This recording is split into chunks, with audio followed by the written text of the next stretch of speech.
Joining us now from Amman in Jordan is Jonathan Fowler. He's the spokesperson for UNRWA, the United Nations Agency for Palestinian Refugees. Really good to have you back with us, Jonathan. UNRWA has been calling for a ceasefire ever since this war began a little over 2 years ago now. What's your initial reaction to this new ceasefire that's been agreed upon?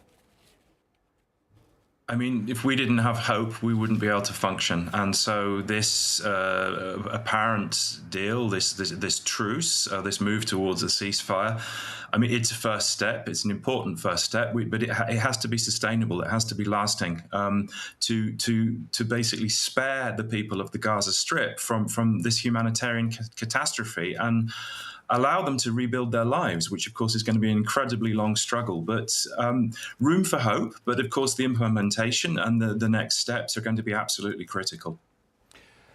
A key part of this deal, Jonathan, is the delivery of aid into Gaza. In this first phase, some 400 trucks full of humanitarian supplies are expected to be allowed into the enclave. And we know that previously it was your organisation, UNRWA, that was able to distribute this aid through dozens, if not more, distribution centres across the enclave. But UNRWA was stripped of that right, and it's now been the duty of just a handful of aid distribution points run by the Gaza Humanitarian Foundation. Have you been told about whether or not UNRWA will once again be allowed to deliver aid to Palestinians in Gaza? We haven't been told anything on this front, but I want to emphasise that we absolutely must be. I also want to emphasise that we never left. We're still on the ground. We have 12,000 staff who are still continuing to work, providing medical care, other kinds of relief services, sanitation, water distribution. So getting aid across the frontier into the Gaza Strip is essential, of course, but there's already a network there on the ground, and our staff have continued to work. But of course, with little or nothing to distribute, minimal medical supplies, but we are an essential part of the puzzle. We have to be able to do our work because we're the largest United Nations humanitarian agency on the ground, and we always have been. Well, that's right, because ever since the controversial GHF was the organisation solely responsible for the delivery of aid, we've had more than 1,000 aid seekers being killed in the process. This was a stark contrast to what your organisation was doing with its hundreds of delivery points, peacefully distributing aid to Palestinians across the enclave. Is that an issue that your organisation has been continuing to push throughout the time that it was essentially being told to stop the delivery of aid?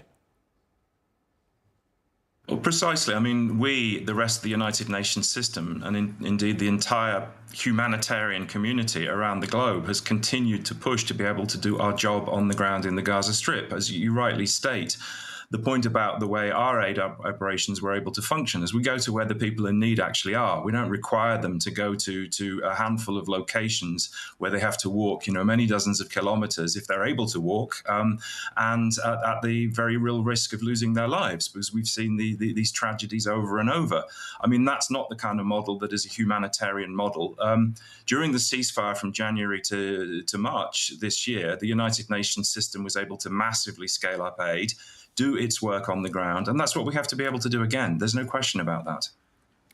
The analysts we've been speaking to have in part credited the growing global pressure on Israel to stop its assault to getting to this point of a ceasefire deal. We know that a number of Israel's Western allies have been a part of that global pressure campaign. To what extent do you believe is that external pressure having on the Israeli government? Do you credit that with what we're seeing today?